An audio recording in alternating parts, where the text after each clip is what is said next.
Cambiou bastante o que se vendía. Antes vendíase moito ganado, era moito máis grande, movía máis xente. A xente nova antes iba, agora non vai. E din que agora baixou un pouco nese sentido, que antes as feiras tiña máis aglomeración, máis xente. Pero desde que eu empecé, fai 3 anos ou 4, máis ou menos a cousa foi estándar, sempre igual. Fai 10 anos sí que me acordo que había máis movimento, máis xente, o mellor. Probablemente se vendera máis. As cousas cambian. O meu, por exemplo, que son de Arzúa, cando fan feira ali, hai moita máis xente que un día normal.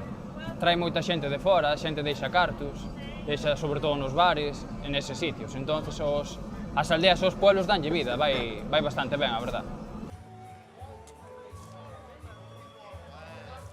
Hai moitas feiras que fago son unha vez por semana, e ali xa teño a miña clientela fija, que veñen e xa me compran allos ou patacas ou cousas destas, que son así de diarias, normalmente xa mas compran. Eso é o que máis me gusta a min, a verdad, porque vas a tiro fijo, xa consigues o que tal, levas yo a tal sitio, e móvese todo moi rápido, máis fácil todo, que estar aquí enredando ca xente. Pois, antiguamente eu penso que a xente viña máis por necesidade, porque tiña que comprar as súas cousas. Hoxe en día a xente ven máis por ocio, non? Por ir tomar o pulpo cos amigos, por ir dar un paseo, por ocio hoxe en día.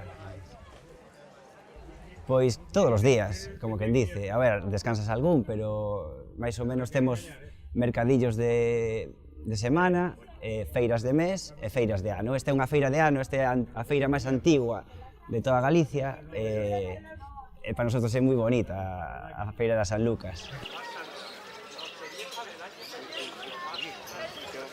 Home, eu solo vir sempre cando hai feira.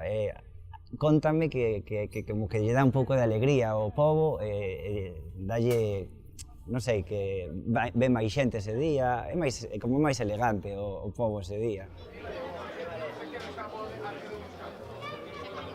Home, sempre dices, estou aquí, que intentas ver que te vexan, non? Si é mellor dicirlle algo axuda a vender, lóxicamente. Si non lles dices nada, pois moita xente pasa. Pero si lles dices algo, calquera, hola, buenos días, xa, sabes, estamos aquí, aproveita de hoxe que mañá non estamos, claro, axuda. É unha tradición que non se debería perder, pero as cousas cambian.